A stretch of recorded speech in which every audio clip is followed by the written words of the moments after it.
الحمد لله كفى وسلام على عباده الذين اصطفى أما بعد فأعوذ بالله من الشيطان الرجيم بسم الله الرحمن الرحيم إن الله يأمركم أن تودوا الأمانات إلى أهلها وقال النبي صلى الله عليه وسلم إذا فعلت أمتي 15 خصلة حل بها البلاء قيل وما هي يا رسول الله قال إذا كان المغنم دولا والأمانة مغنما والزكاة مغرما وأطاع الرجل زوجته وعق أمه وبر صديقه وجفا أباه وارتفعت الأصوات في المساجد إلى آخره أو كما قال عليه الصلاة والسلام۔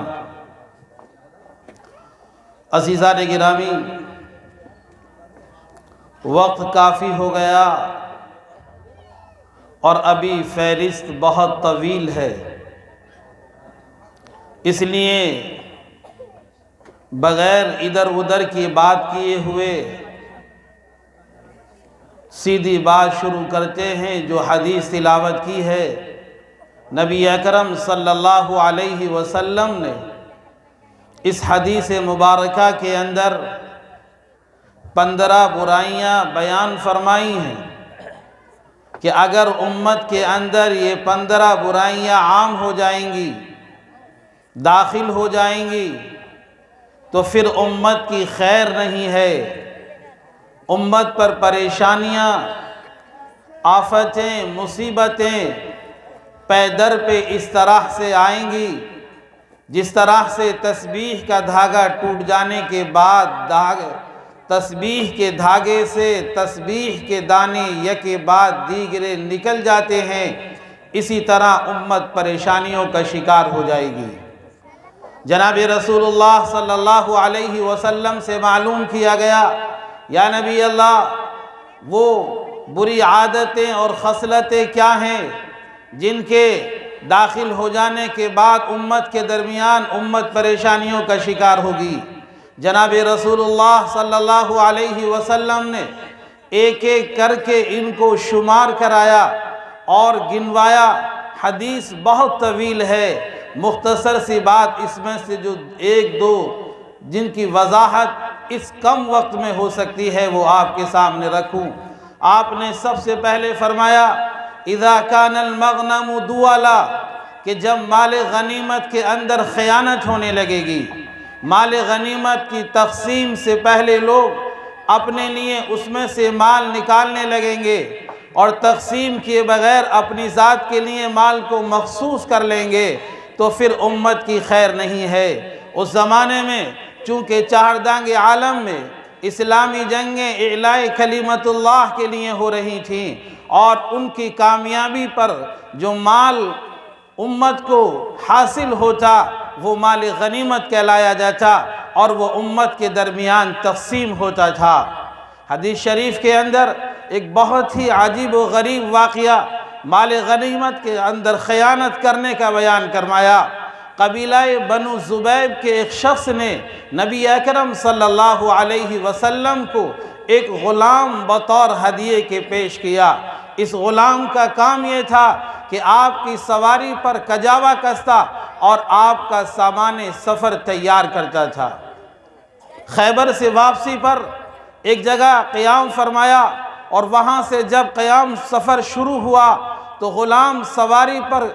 کجاوا کس رہا تھا، اور اچانک ایک غیبی تیر آیا اور غلام کے لگا، اور غلام موقع پر ختم ہو گیا۔ مسلمانوں کی زبان پر ایک جملہ آیا، ہنیئا لہ الجنہ، اس کے لیے جنت مبارک ہو، اس لیے کہ یہ شہنشاہ بطحہ کا غلام، کالی کملی والے کا غلام ہے، اس کے لیے جنت سے کیا کم بات ہو سکتی ہے۔ نبی اکرم صلی اللہ علیہ وسلم نے اس جملے کے جواب میں فرمایا تھا کلا والذی نفسی بیدی، مسلمانوں جیسا تم گمان کر رہے ہو، جیسا تم اپنی زبانوں سے کہہ رہے ہو کہ اس کے لیے جنت مبارک ہو، ایسا نہیں ہے۔ قسم ہے اس ذات کی جس کے قبضے میں محمد صلی اللہ علیہ وسلم کی جان ہے، میں دیکھ رہا ہوں کہ اس غلام نے مال غنیمت کی تقسیم سے پہلے ایک چادر اپنے لیے نکالی تھی،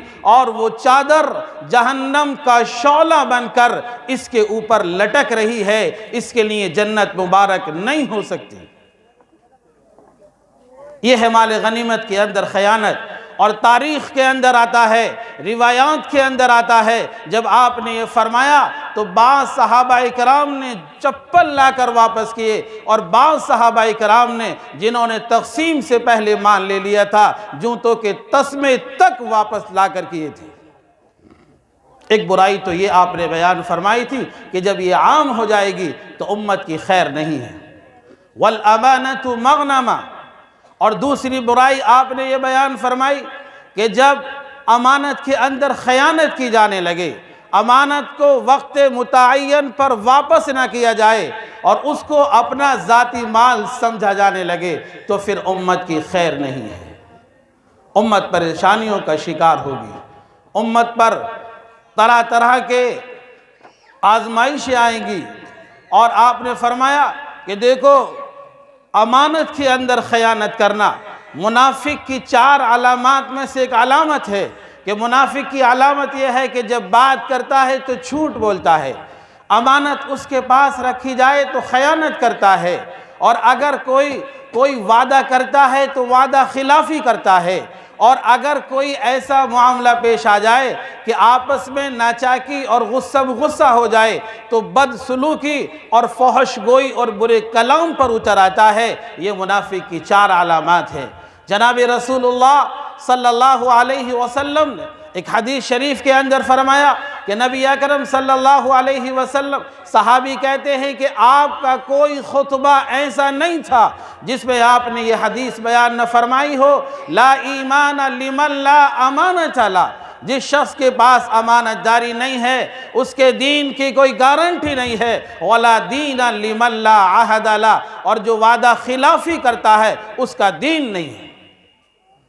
جناب رسول اللہ صلی اللہ علیہ وسلم نے فرمایا، ازمنوا لی ستا من انفسکم ازمن لکم الجنہ، کہ لوگوں تم میرے لیے 6 چیزوں کی ذمہ داری لے لو، 6 چیزوں پر عمل پیرا ہو جاؤ، میں تمہارے لیے جنت کی گارنٹی لیتا ہوں۔ کیا ہیں وہ 6 چیزیں؟ حدیث شریف میں جناب رسول اللہ صلی اللہ علیہ وسلم نے فرمایا، اصدقوا اذا حدثتم، کہ جب بات کرو تو سچ بولو، جھوٹ نہ بولو۔ انسان جھوٹ بولتا ہے اور ایک جھوٹ کو چھپانے کے لیے نہ جانے کتنے جھوٹ بولتا ہے۔ حدیث شریف میں جناب رسول اللہ صلی اللہ علیہ وسلم نے فرمایا کہ جب انسان جھوٹ بولتا ہے اور اس کی زبان سے جھوٹ نکلتا ہے تو اس جھوٹ سے ایسی بدبو نکلتی ہے کہ رحمت والے فرشتے اس بدبو سے میلوں دور چلے جاتے ہیں۔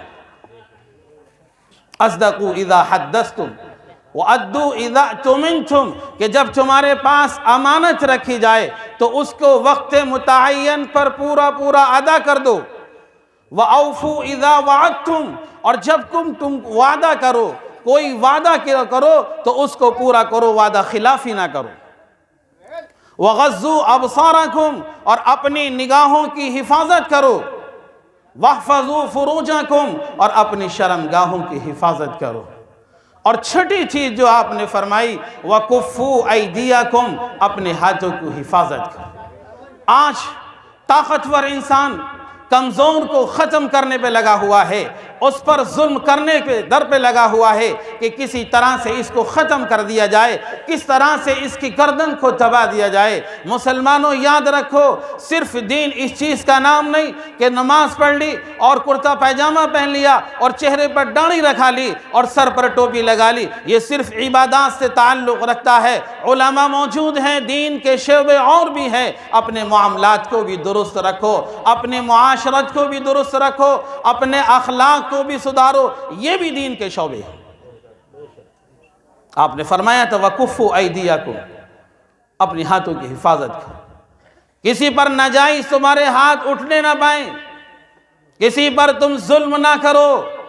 کسی کے ساتھ زیادتی نہ کرو۔ اور یاد رکھو یہ ساری چیزیں جناب رسول اللہ صلی اللہ علیہ وسلم نے ارشاد فرمایا تھا صحابہ کے درمیان، کیا تم جانتے ہو کہ مفلس کون ہے؟ اتدرون من المفلس؟ صحابہ نے کہا یا رسول اللہ ہم تو اسی کو مفلس جانتے ہیں جس کے پاس پہننے کے لیے کپڑے نہ ہو، رہنے کے لیے مکان نہ ہو، کھانے کے لیے روزی نہ ہو، وہ مفلس ہے۔ جناب رسول اللہ صلی اللہ علیہ وسلم نے فرمایا وہ مفلس نہیں ہے۔ المفلس من امتی، میری امت کا مفلس وہ ہے کہ دنیا کے اندر نمازی تھا، بہت ساری نمازیں لے کر قیامت کے میدان میں آیا، دنیا کے اندر حج کیا، حج کے لے کر آیا، دنیا کے اندر مال صاحب حیثیت تھا، زکوٰۃ دے کر آیا، اور خیرات ایسے تقسیم کی کہ لین لگا کر خیرات تقسیم ہوتی تھی، لیکن اس سب کے باوجود اپنے ہاتھوں کی حفاظت نہیں کی، اپنی زبان کی حفاظت نہیں کی، اپنے اخلاق کی حفاظت نہیں کی، کسی کو تھپڑ مارا، کسی کو گالی دی، کسی کو دبانے کی کوشش کی، اور کل میدان محشر میں دربار سجے گا احکم الحاکمین کا، اور آئیں گے حق والے، اے اللہ آپ احکم الحاکمین ہیں، ہمارا حق دلوائیے۔ اللہ فرمائے گا تمہارا حق کس کے اوپر ہے؟ کس کے اوپر تمہارا حق ہے؟ اے اللہ یہ فلاں شخص یہ طاقتور تھا دنیا کے اندر اور ہم کمزور تھے، اس نے ہمیں تھپڑ مارا تھا، اس نے ہماری گردن کو دبایا تھا، اس نے ہمیں گالی دی تھی، اور اس نے ہمیں ستایا تھا، یہ نمازی بھی تھا، یہ حاجی بھی تھا، یہ صاحب حیثیت زکوٰۃ دینے والا بھی تھا۔ اللہ فرمائے گا اور انصاف ہوگا، احکم الحاکمین کا دربار، وہاں اتنی نیکیاں لے کر اللہ کے دربار میں گیا، بہت ساری نیکیاں لے کر جنت کا مستحق ہونے والا تھا، اللہ کے دربار میں گیا، اس کی نیکیاں لے لے کر ان حق والوں کو دی جائیں گی جس کو گالی دی تھی، جس کو ناجائز ستایا تھا، جس کو کمزور سمجھ کر دبانے کی کوشش کی تھی۔ مسئلہ صرف اتنا نہیں ہے، ان کو نیکیاں دی جائیں گی،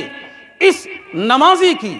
اور اس حاجی کی جو دنیا کے اندر پارسا پرہیزگار تھا، نیکیاں ختم ہو جائیں گی، اور اتنی لے کر آیا کہ جنت کا مستحق بن سکتا تھا، اور حق والے باقی رہ جائیں گے۔ اب معاملہ یہ ہوگا کہ ان کے اوپر حق تھا، جن کو گالی دی تھی، جن کو ستایا تھا، اس کے گناہ لے کر اس انسان کے اوپر ڈالے جائیں گے، اور ان کے گناہوں کی وجہ سے یہ مستحق جہنم بن جائے گا۔